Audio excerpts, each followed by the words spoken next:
अस्सलाम वालेकुम। आज हम पढ़ेंगे रोटेशनल काइनेटिक एनर्जी। मैं आपको छोटा छोटा इसलिए पढ़ा रही हूँ कि आराम आराम से हम लेक्चर सुने और उसको समझें।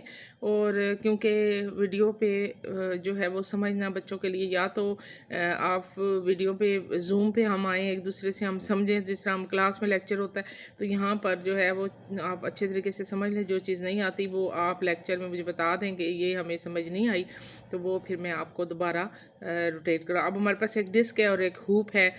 अब दोनों जो है मूविंग इंक्लाइन प्लेन पे, ये देखें दोनों चीज़ें जो हैं वो इंक्लाइन प्लेन पे आ रही हैं। तो इसके पास जो है रोटेशनल भी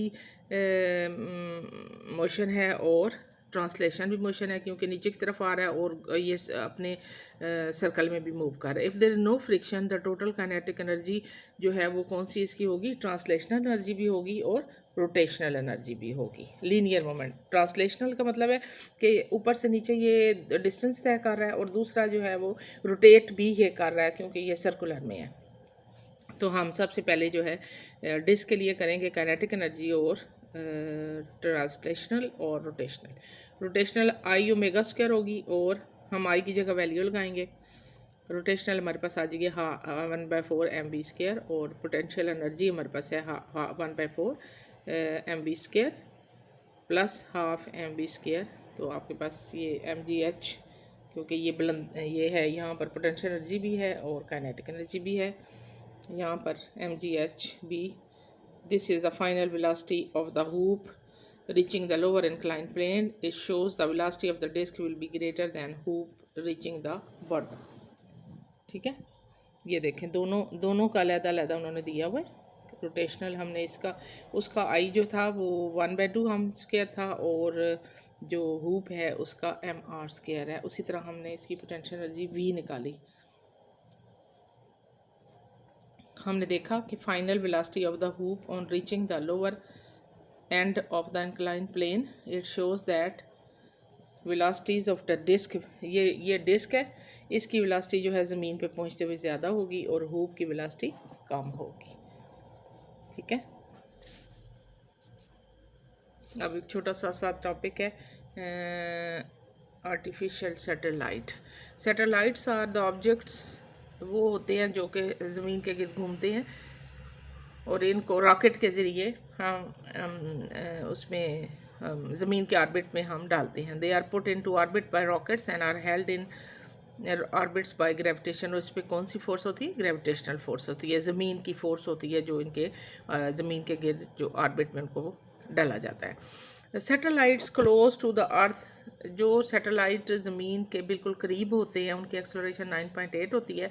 और when the satellite is moving in circular orbit in the earth the centripetal force, अब ये जो ग्रेविटेशनल फोर्स अर्थ की है वो उसको क्या प्रोवाइड करती है, सेंट्रीपिटल फोर्स अप्लाई करती है, which keeps the satellite in orbit around the earth.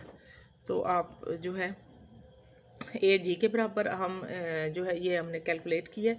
Ji is equal to, ये हमने पीछे पढ़ा था, वी स्क्वायर ओवर आर, तो v is equal to g are.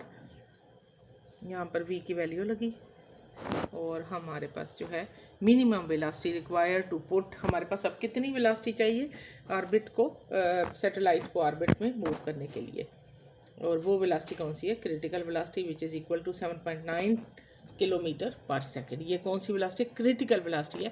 ये मिनिमम वो वेलोसिटी है जिससे किसी भी सैटेलाइट को ज़मीन के गिर्द ऑर्बिट में डाला जाता है।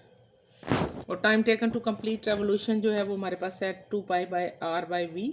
तो टी जो है वो 84 minute. Satellite orbiting near the earth would be have velocity 7 point, it takes 84 minutes to orbit the earth, यानी एक पूरा चक्कर लगाने को इसको 84 मिनट्स लगते हैं। Satellite is at certain distance above on the surface of the earth by gravitational acceleration decreases inversely as the square of the distance from the center of the earth. Higher the satellite, slower the orbital speed.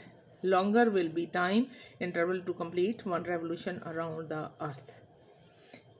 Close orbiting satellites are at 400 kg height from the surface of earth. A set of 24 ऐसे ये satellite हैं जो कि हमारे मुख्तलिफ programmes जो हैं वो ज़मीन पे सेंड करते हैं।